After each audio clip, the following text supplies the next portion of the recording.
심리학자들의 말에 의하면은 이 세상의 실패자의 90%는 자신의 약점 때문에 열등감에 사로잡혀서 실패의 길을 걸어가는 경우가 많다고 그럽니다.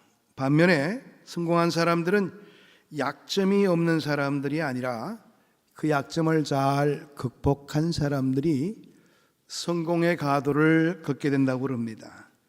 약점에 열등감을 가질 필요가 없다는 그런 이야기가 되겠죠. 약점을 오히려 강점으로 바꾸며 살아가는 사람들이 주로 성공의 가도를 달리는 사람들이었습니다. 그들이 알고 있는 중요한 사실 한 가지가 있는데요, 하나님은 우리가 약하시다는 사실 때문에 우리를 싫어하시거나 버리시는 분이 아니라는 것입니다. 우리의 열악함을 오히려 귀히 여겨주시고 열악함을 통해서 하나님의 영광이 나타날 수 있도록 만드시는 것이 하나님의 뜻이라는 겁니다. 하나님은 우리가 약할 때에도 강하게 역사하시는 분이라는 것을 우리가 항상 삶의 현장 속에서 깨달아야 될 중요한 내용입니다. 그렇다면 하나님께서 어떤 사람을 성공자로 삼으시고 그 삶에 역사하시는 것일까요? 여기에 대해서 오늘 이 본문의 말씀으로 은혜를 나누고자 합니다. 마치 가장 험악한 항구에 가장 밝고 큰 등대를 세우는 것처럼 하나님께서는 사악한 아방으로 인해서 북이스라엘 나라가 굉장히 어려움 속에 빠져들게 되었을 때에 가장 뛰어난 선지자 엘리야를 하나님의 사자로 세우시게 되었습니다. 엘리야는 왕의 면전에서 오늘 이 본문의 말씀은 아니지만 17장 1절 하반절의 말씀을 보게 되면 내가 섬기는 이스라엘 하나님 여호와께서 살아계심을 두고 맹세하노니 내 말이 없으면 수년 동안 비도 이슬도 있지 아니하리라, 그런 말을 증가하게 됩니다. 이제 이 땅에는 내가 말하기 전까지는 어떤 물기도 허락되지 않는다는 거예요. 땅에 이슬이나 비가 허락되지 않는다는 것을 선포하고서는 엘리야는 그 자리를 떠나게 됩니다. 엘리야는 그리 시냇가에 숨어서 까마귀가 물어다주는 떡을 먹고 마지막 말라가는 시냇물로 연명을 하게 된 것이지요. 그러던 어느 날 마침내 그 그리 시냇가도 말라버리고 말았습니다. 참 하나님은 이상하시죠. 좀 풍족한 곳으로 인도하시면 좋을 것 같은데 달랑달랑하는 그런 그리 시냇가로 가서 물을 마시게 했는데 그것마저도 말라져 버리고 말았던 것입니다.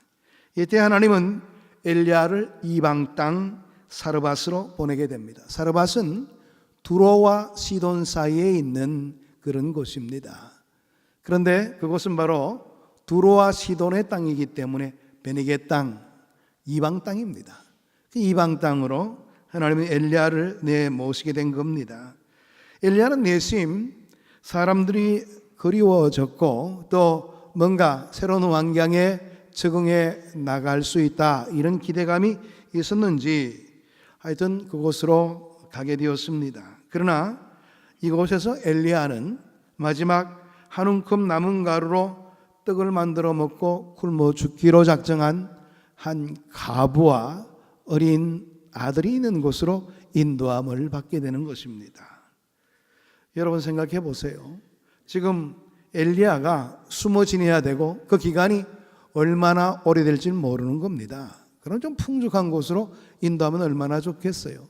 이번에도 하나님께서 엘리야를 인도한 곳은 이제 얼마 남지 않는 가루로 떡을 만들어 먹고 아들과 죽음의 길을 가기로 작정한 그곳으로 엘리야를 인도하신 것입니다.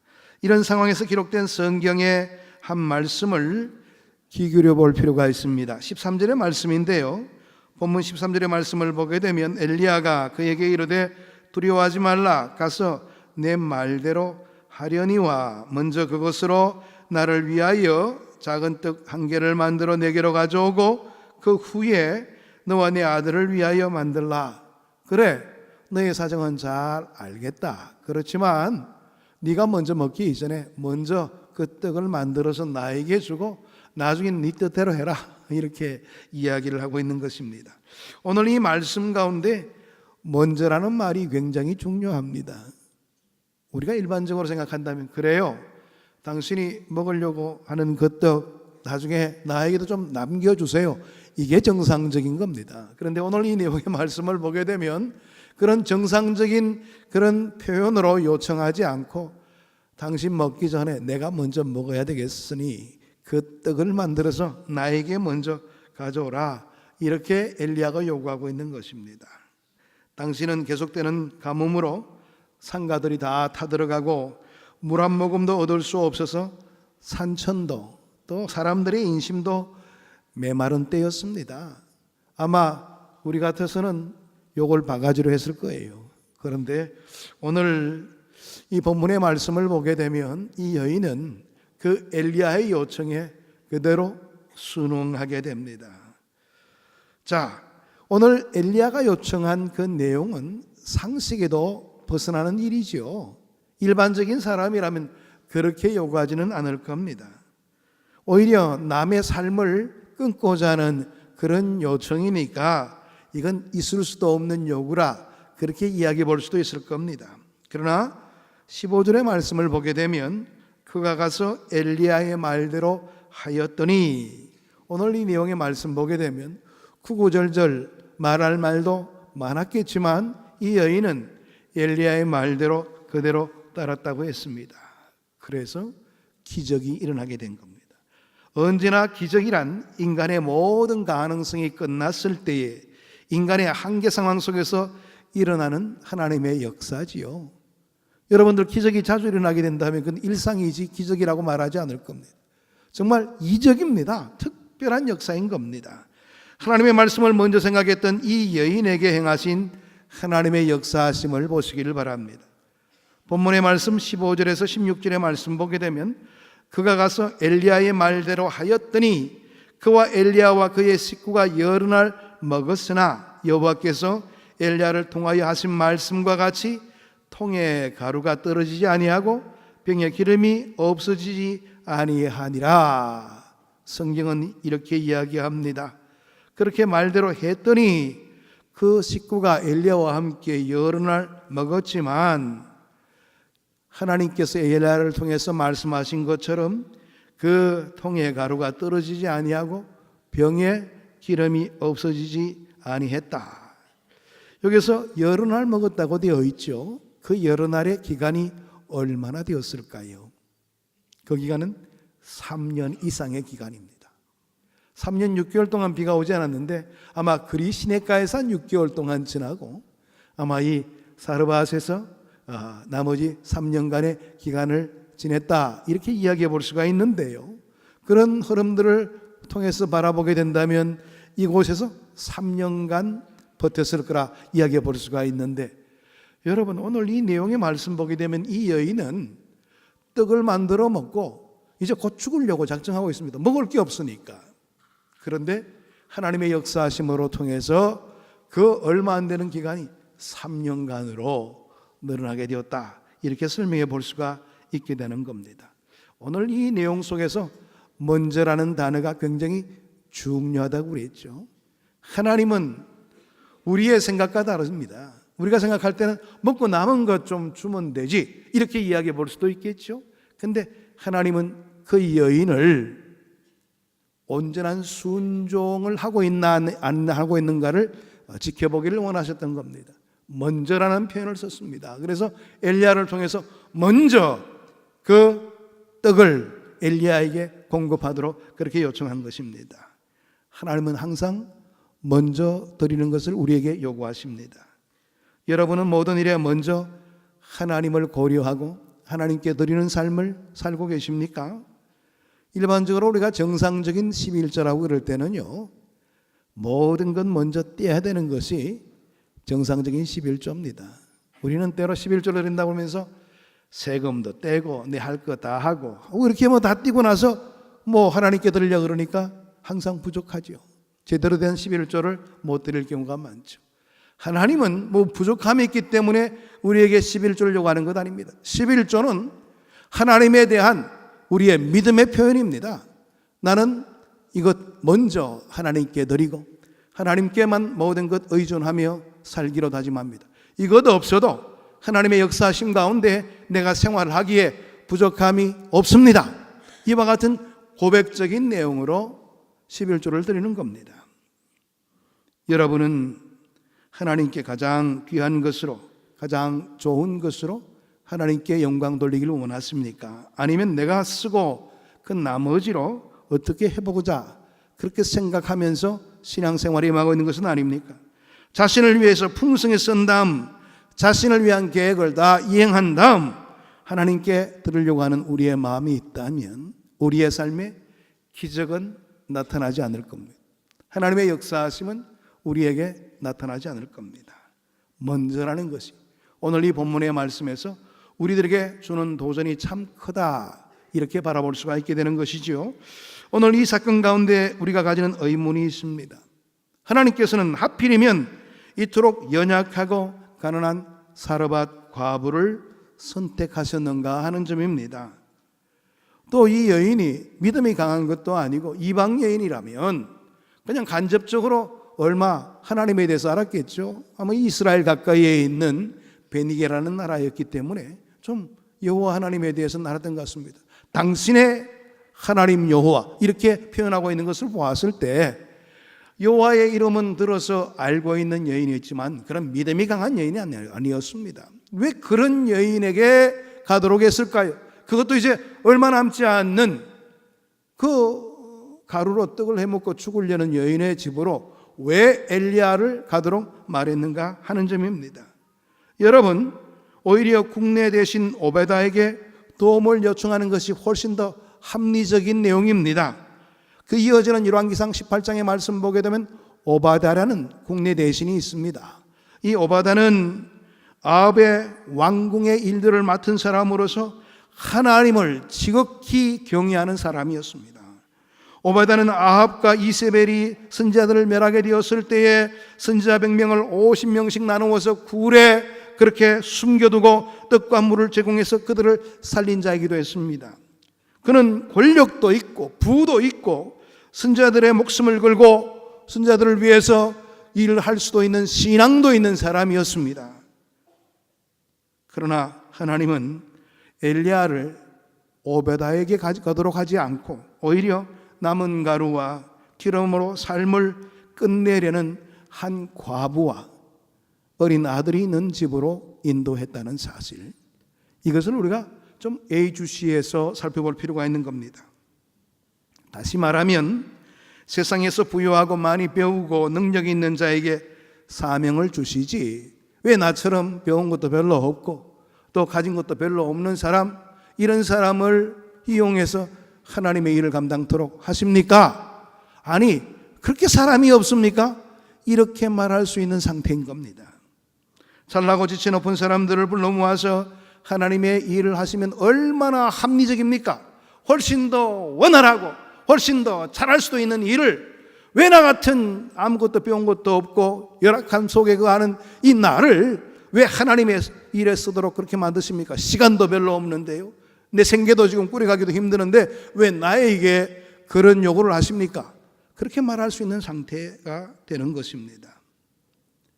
여러분, 이렇게 하나님의 계획, 하나님의 뜻을 알기가 힘든 것이 우리의 현실이지요.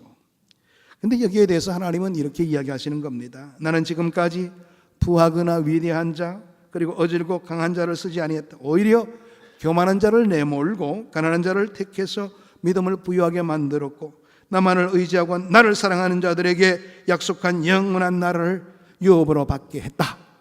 하나님의 응답은 바로 그겁니다.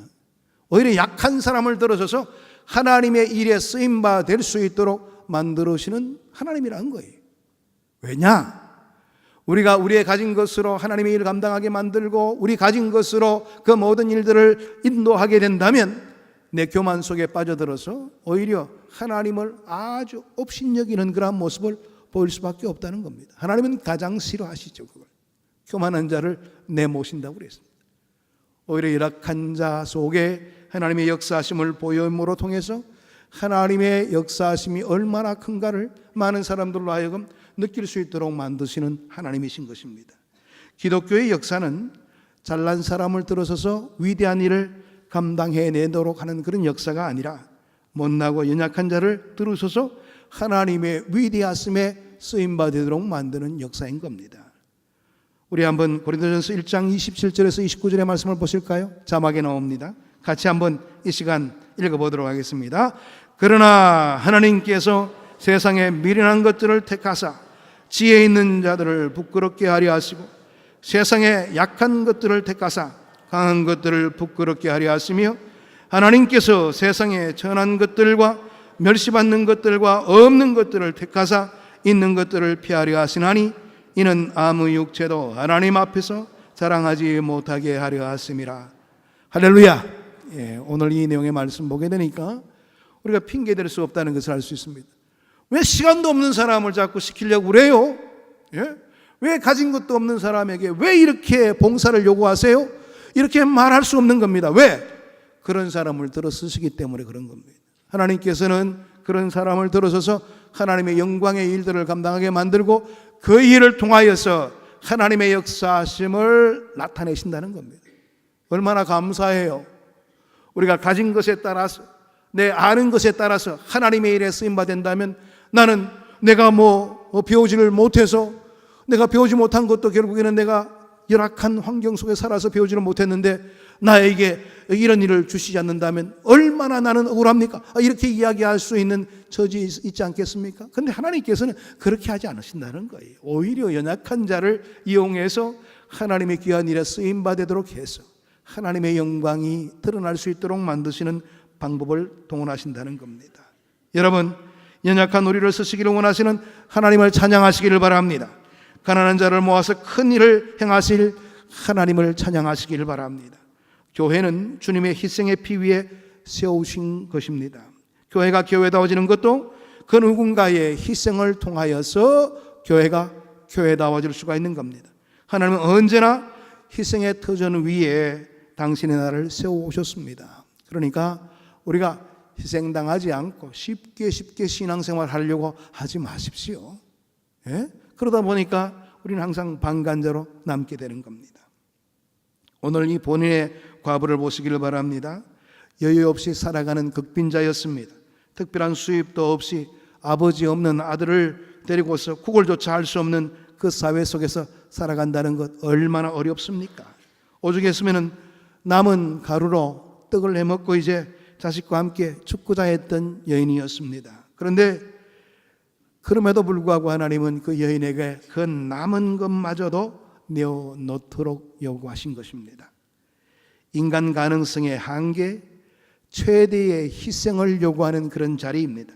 언제나 하나님의 일은 이런 값진 희생 위에 세워지기 때문에 하나님께서는 이 여인에게 그런 희생을 요구했던 겁니다. 구약 성경을 보게 되면 우리가 이해 안 되는 부분들이 굉장히 많이 있죠. 아브라함에게는 정말 100세에 아들 하나 얻게 됐는데 그걸 또 달라 하시니까요. 또 모세에게는 애굽의 왕관을 내려놓도록 만듭니다. 왕자로서 많은 사람들의 주목의 대상이 되었고 어떻게 잘하게 되면 애굽의 왕도 될 수가 있어요. 그런 상태에서 이스라엘 백성들 해방시키는 것 얼마나 합리적인 방법입니까? 생각해 보세요. 그런데 하나님은 그렇게 이용하지 않으셨어요. 오히려 모세를 도망자가 되도록 했고 그 다음에 40년간 미디안 광야에서 양이나 치도록 만들었습니다. 나이 80에야 이스라엘 백성들을 이끌 수 있도록 모든 것 다 내려놓고 열악한 상태에 있는 그 모세를 들어서서 하나님의 일을 맡겨주신 겁니다. 오늘 본문의 이 가부에게는 자신과 아들의 생명을 맡기는 각오로 마지막 한 움큼의 가루를 내어놓아서 떡을 해서 가져오라는 요구를 하고 있는 이 장면이 바로 그런 내용을 품고 있는 것입니다. 하나님은 왜 이런 요구를 했을까요? 하나님을 향한 전폭적인 위탁, 전적인 사랑의 비밀을 배우지 않고서는 하나님 나라의 유용한 존재가 될 수가 없기 때문에 그런 겁니다.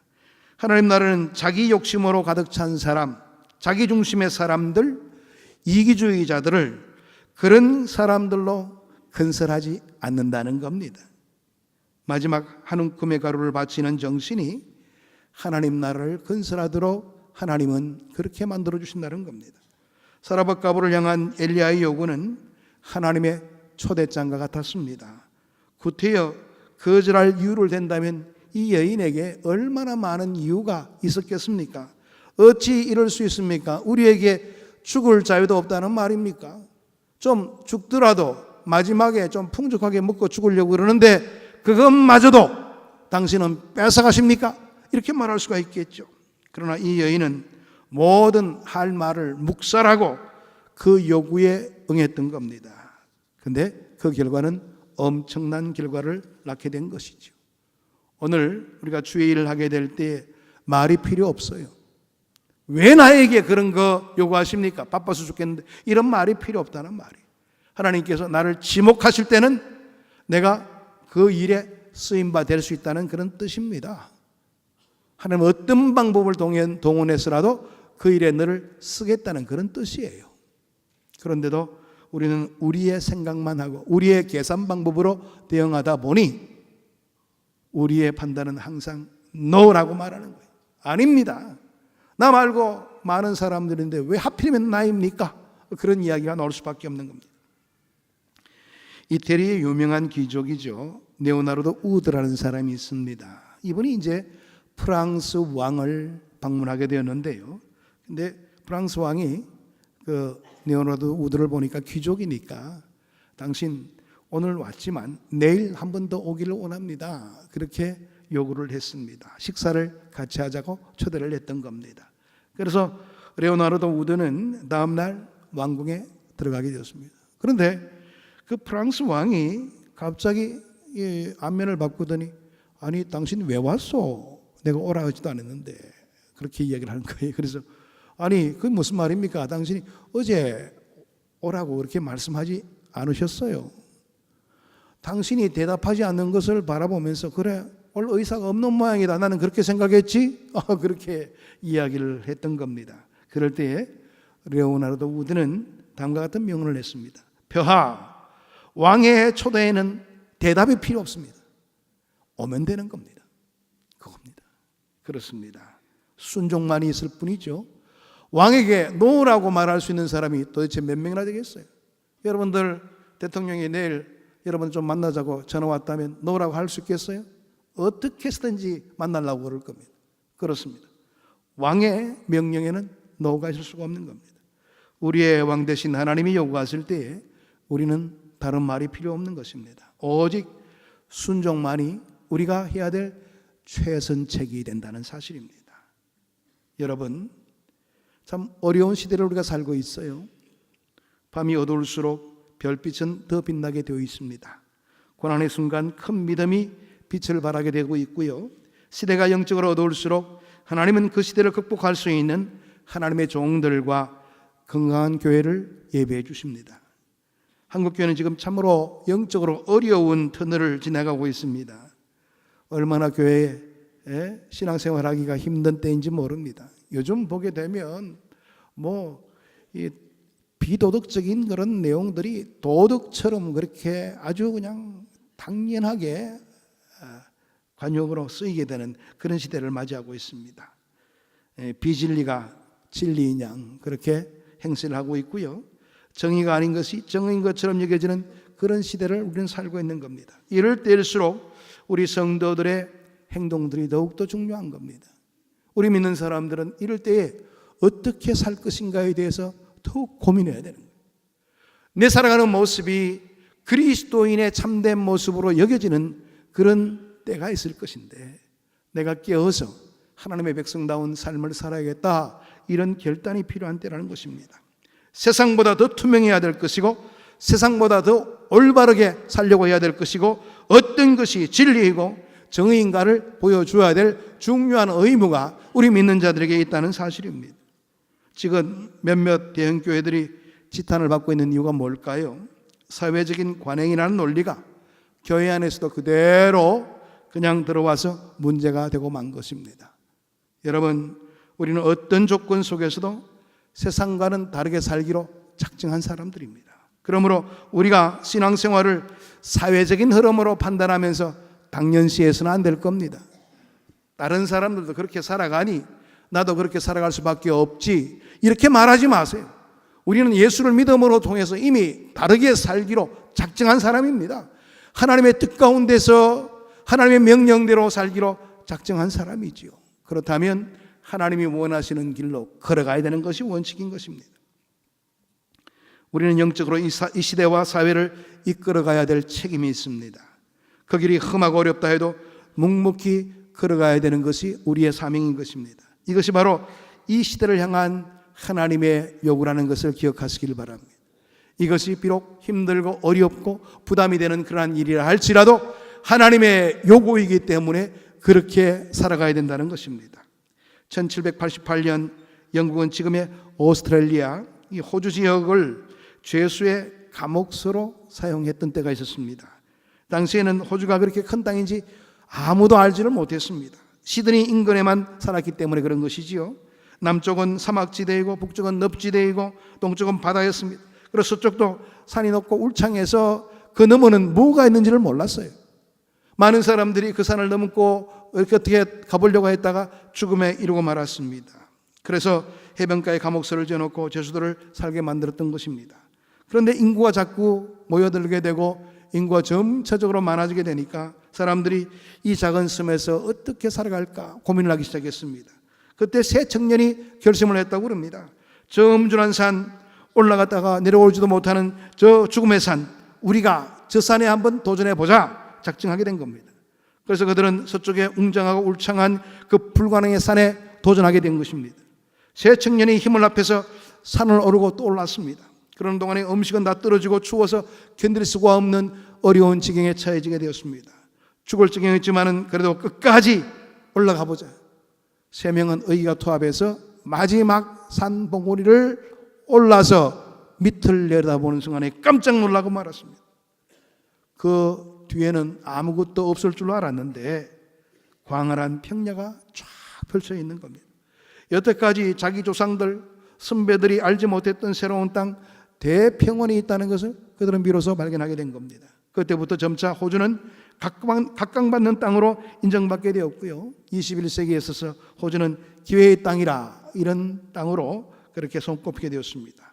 죽음의 산맥, 다른 사람들은 포기하고 엄두를 내지 못하는 그 산을 넘어서게 되었을 때 상상할 수도 없는 큰 평야가 그들 앞에 놓여진 것처럼 여러분, 절망의 상황을 극복하게 되면, 위험한 상황과 한계를 극복하게 되면 그 다음에는 새로운 땅, 새로운 희망과 새로운 소망이 우리를 기다리고 있는 것입니다. 늘 위기의 큰 산맥을 넘었으면 넓은 평원이 우리를 기다립니다. 참 어려운 시대를 살고 있습니다. 요즘 보면 사업도 힘들고 정치도 엉망이고 모든 것이 다 엉망입니다. 불평들을 입에 달고 살 수가 있겠지만 그러나 여러분들 인내하시기를 바랍니다. 하나님의 때를 기다리고 우리가 감당해야 될 참된 모습을 온전히 갖추면서 하나님의 사람답게 살 수 있게 되기를 바랍니다. 이럴 때일수록 우리가 빛을 발할 수 있는 사람이 된다면 하나님께서 우리를 통해서 역사하시는 바가 크게 될 줄로 믿습니다. 그렇습니다. 지금 우리의 상황이 혹독한 감옥을 맞는다 할지라도 낙심하거나 절망해서는 안 될 것입니다. 자신이 연약하다는 사실 때문에 포기하지를 마십시오. 이때가 바로 하나님을 향한 믿음이 필요한 시기입니다.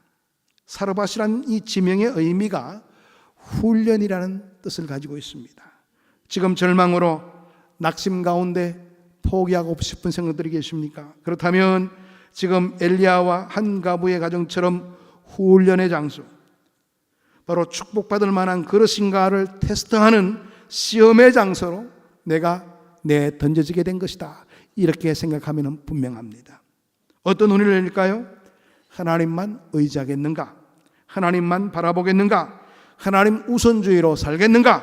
여기에 대한 훈련인 것입니다.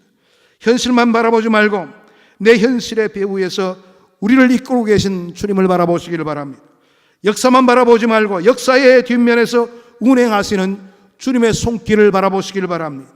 이것이 바로 승리의 비결입니다. 하나님은 바로 그런 삶으로 우리의 삶을 이끄시기를 원하십니다. 이런 하나님의 초청에 바로 반응하여 하나님의 큰 역사를 체험하는 우리 모두가 되기를 축복합니다. 기도하겠습니다. 하나님 참 감사합니다.